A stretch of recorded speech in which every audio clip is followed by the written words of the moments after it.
Well, thank you for joining us for Trending Faith today. So Jason, I got a question for you. It's kind of built out of a quick little story. I was in Europe last year and was with hundreds of Christian leaders at a conference, and there were two women that led two workshops that I attended. One was from England and the other was from Germany. And last summer, the effects of the Syrian refugee crisis was coming to both London, England, the UK, as well as Germany. And these two women who lead ministries in both of those areas talked about how they were developing programs and ministry outreaches to these masses of people coming into their countries. And they said some really curious things to me that really made me think about how we as Christians in America think about the threat of terrorism. I mean, we live with it, day to day now, which is kind of a new phenomenon for Americans. We've felt pretty safe within our country's borders for a long time. But they said a couple things that just really struck me as a believer, as a Christian. They said, yes, there probably are ISIS members that are involved in these refugee groups, but we feel like that whoever God brings to us, we need to try to have impact in their lives. Mm-hmm. We need to try to reach out to them with the gospel. And I was just really taken with their courage, with their sense of faith, their commitment to mission. They were just fearless in the face of threat.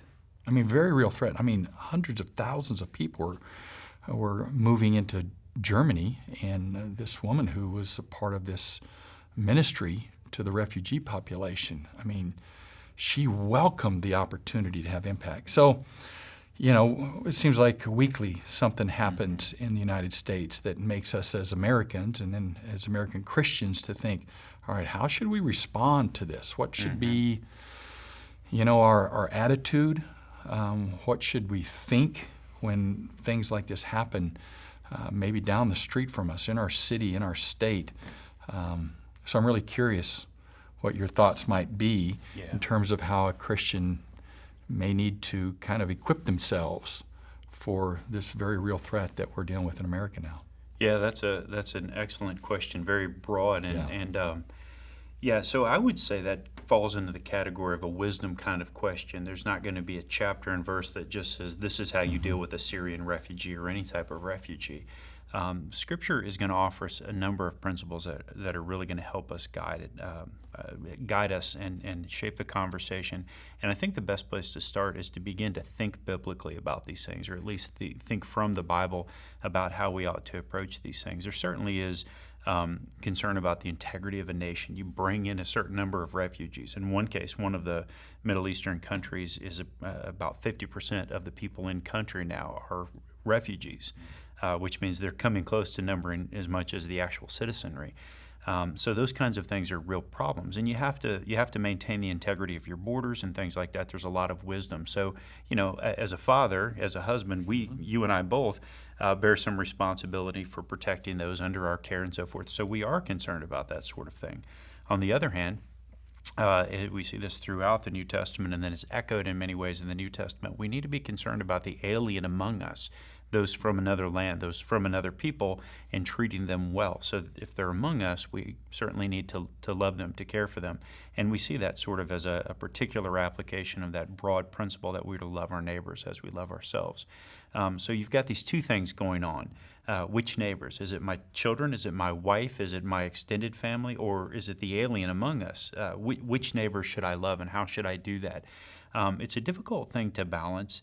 One of the things that's helped me most, and I think this is where the gospel really begins to free up our hearts and our minds and enable us to do something that is really necessary. If we feel like we're facing outward, we don't have to simply guard our own and take care of our own. We can seek first the kingdom of heaven and not try to grab all those things that keep us comfortable and safe. And establish our household and so forth, if we can trust God for those things, then we have liberty to love people, to treat them as fully human beings, people made in the image of God, to love our neighbors as ourselves. And that's a really freeing disposition. And so you talk about these ladies who shared and some of the things that they were willing to do. What they're doing is in line with what one of Peter's epistles says, in which he writes, it's better to be wronged for doing good or while doing good than to shield yourself against evil in such a way that you really don't ever do anything good. You really don't do anything honorable. You don't do anything consistent with the gospel. And so, tough question, a lot to chew on there, but sometimes I think our fundamental disposition is to focus on ourselves, forget about the needs of the other, and to protect ourselves in such a way that we really aren't honoring God, nor are we really serving Christ as much as we're serving ourselves. Wow. It's a tough issue. I was really struck as I was listening to these two women speak, and what you were sharing really made me think about the level of faith it takes to be obedient to the opportunity that God puts in front of us, to say, God, I'm just going to trust you with this opportunity, how you use me here to have a gospel impact in somebody else's life. So it takes great courage, great faith to do those things. So thanks for responding to that. Thanks for joining us today.